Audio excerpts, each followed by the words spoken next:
Look, Isekai is not exactly known for its originality. Let's just be honest. They're pumped out like fresh baked goods at a bakery every single day, and they just seem to keep steamrolling the same exact concepts over and over. Is this one like that? Well, we'll get to that. Today, we're talking about The New Gate. And The New Gate is an Isekai anime that is picking up steam really fast. It is brand new on Crunchyroll. I think right now there's only about 7 episodes out. And, so far, I've watched it all so far, and I'm really liking it for the most part, and I'll let you know why. So the plot is all about, there's a video game, right, called The New Game, and it's just like your typical MMO. You know, you pick your class and you just gotta rank up, and it's a grindy game, okay? Then at some point, this game becomes a death game. So basically, if you die in the game, you die in real life.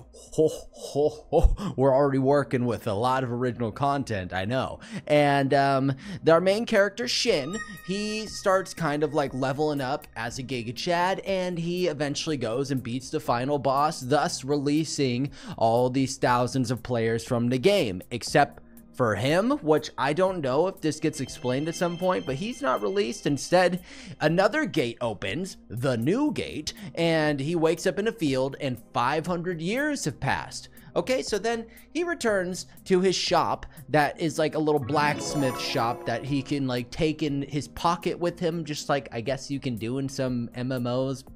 Anyway, and he encounters Tiara, and he's looking for this girl that he trained named Shni, and he's just you know, a nice wholesome guy, and as most Isekai main characters are, looks exactly like them too.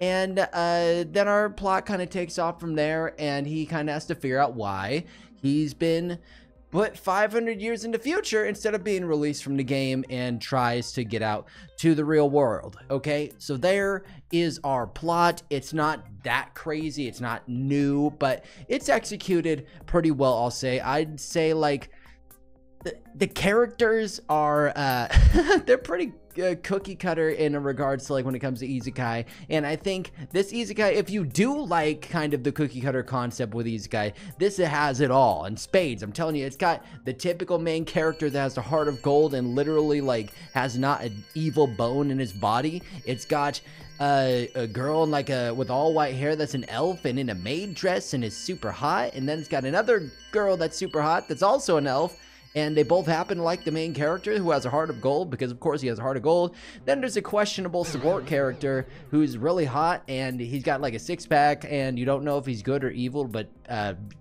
you'll worry about that later. And then of course, last but not least, there is a fox girl, and there happens to be random saucy scenes with her, even though she's seemingly very young. So not super fond of that part. Moving past that, The New Gate, I mean, is it good so far? It's okay. The animation, mid. The music, mid. The characters, mid.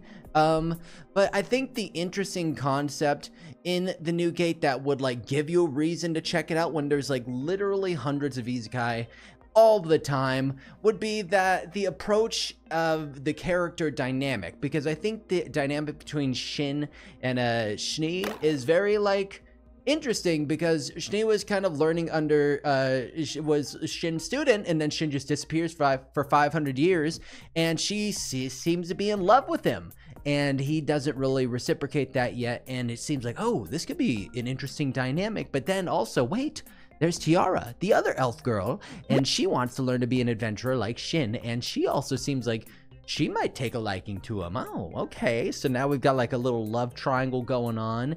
And yeah, I mean, I think the dynamic of that could be interesting and mysterious. You don't really, again, know why Shin just went 500 years in the future instead of going out with all the other players, and now this like character that's like a king and a king's council is like pursuing him because he's too goated, and he's the last like humanoid character or human. I think they call them like high level humans or something like that, and correct me if I'm wrong.